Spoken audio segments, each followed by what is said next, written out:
Trump ने 50% tariff लगाकर भारत को घुटनों पर लाने की साजिश रची थी, लेकिन अमेरिका की धमकियों से अब भारत डरता नहीं है। ट्रंप की साजिशें अब नाकाम होने वाली है। 50% टैरिफ लगाकर भारत को झुकाने वाला था, मगर ऐसा जवाब मिला कि दुनिया देखती रह गई। भारत और अमेरिका के बीच तनाव के बादल एक बार फिर से गहराने लगे हैं। इसकी सबसे बड़ी वजह है भारत और रूस के बीच बढ़ती दोस्ती और व्यापारिक समझौते, खासकर भारत जो रूस से तेल खरीदता है। लेकिन ये बात अमेरिका और उसके राष्ट्रपति डोनाल्ड ट्रंप को चुभ रही है। बीते कुछ महीनों से अमेरिका लगातार भारत पर दबाव बना रहा था कि वह रूस से तेल खरीदना बंद करे, लेकिन भारत ने बार बार स्पष्ट किया कि वो अपने हितों के लिए कोई समझौता नहीं करेगा। 31 जुलाई को ट्रंप ने चेतावनी दी, अगर भारत रूस से तेल खरीदता रहा तो अमेरिका भारत पर 25% टैरिफ यानी आयात शुल्क लगाएगा और साथ ही जुर्माना भी लगाएगा। उस वक्त ट्रंप ने इस जुर्माने की राशि नहीं बताई, लेकिन अब जाकर ट्रंप ने अपना फैसला सुना दिया है। 6 अगस्त शाम को डोनाल्ड ट्रंप ने भारत पर 50% टैरिफ लगाने वाले आदेश पर साइन कर दिए हैं। ये सिर्फ कोई साधारण व्यापारिक फैसला नहीं था, बल्कि भारत की स्वतंत्र नीति पर एक सीधा हमला था। ट्रंप की ये नाराजगी अब खुलकर सामने आ चुकी है। वजह साफ है, भारत अपने राष्ट्रीय हितों के लिए अमेरिका की जगह रूस के साथ खड़ा है। भारत फिलहाल अपनी तेल आपूर्ति का लगभग 40% हिस्सा रूस से खरीद रहा है, वहीं अमेरिका से केवल 3% तेल खरीद रहा है। अमेरिकी तेल महंगा पड़ता है और उनकी कीमतें स्थायी नहीं रहती है। भारत के 140 करोड़ लोगों को सस्ती और भरोसेमंद ऊर्जा चाहिए और इसके लिए रूस एक सच्चा सहयोगी है, लेकिन अमेरिका को ये बिल्कुल मंजूर नहीं है। डोनाल्ड ट्रंप चाहते कि भारत रूस से रिश्ता खत्म करे और अमेरिका से तेल खरीदे, चाहे वह महंगा ही क्यों न हो। जब भारत ने यह दबाव मानने से इनकार किया तो ट्रंप ने अपनी रणनीति बदल दी और सीधे सीधे आर्थिक चोट देने की कोशिश की। पहले ट्रंप ने 25% टैरिफ लगाने की धमकी दी और अब जाकर 50% टैरिफ लागू कर दिया है। लेकिन भारत कोई कमजोर देश नहीं है। जैसे ही ये खबर पहुंची, विदेश मंत्रालय ने बिना देरी किए अमेरिका को करारा जवाब दे दिया। भारत ने साफ कह दिया, भारत अपने हित में फैसला लेगा, हम किसी के दबाव में नहीं आएंगे।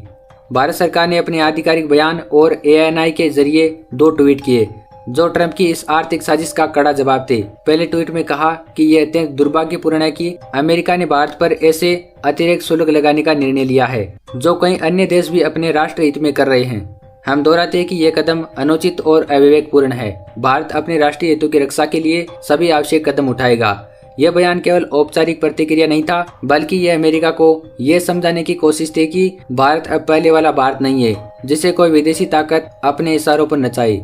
दूसरे ट्वीट में भारत ने अमेरिका के आरोप का सीधा जवाब दे दिया। इस ट्वीट में कहा गया कि हाल के दिनों में अमेरिका ने रूस से भारत पर तेल के आयात को निशाना बनाया। हमने इस मुद्दे पर अपनी स्थिति पहले ही स्पष्ट कर दी है, जिसमें यह तथ्य भी शामिल है कि हमारे आयात बाजार के कारकों पर आधारित है और भारत 1.4 अरब लोगों की ऊर्जा सुरक्षा सुनिश्चित करने के लिए समग्र उद्देश्य से ये व्यापार किया जा रहा है। भारत ने साफ कर दिया कि उसका रूस से तेल लेना एक रणनीतिक फैसला है, न कि कोई राजनीतिक स्टैंड। भारत का तेल आयात पूरी तरह से कीमत, उपलब्धता और राष्ट्रीय हितों पर आधारित है। किसी भी देश की तरह भारत भी अपने लोगों की जरूरतों को प्राथमिकता देता है और इसमें कोई भी समझौता नहीं किया जाएगा। भारत के विदेश मंत्रालय के प्रवक्ता रणधीर जायसवाल ने स्पष्ट कर दिया कि भारत को अपने राष्ट्रीय हितों के लिए जो उचित लगेगा वही किया जाएगा। उन्होंने कहा कि भारत एक स्वतंत्र राष्ट्र है, हम किसी के दबाव में नहीं आएंगे। अगर रूस से तेल लेना हमारे लिए फायदेमंद है तो हम यही करेंगे। ट्रंप की बौखलाहट सिर्फ टैरिफ तक सीमित नहीं रही। उन्होंने एक अमेरिकी टीवी चैनल को दिए गए इंटरव्यू में भारत पर जमकर हमला बोला। उन्होंने कहा, भारत सबसे ज्यादा टैरिफ लगाने वाला देश है। उन्होंने भारत को टैरिफ किंग भी कह दिया।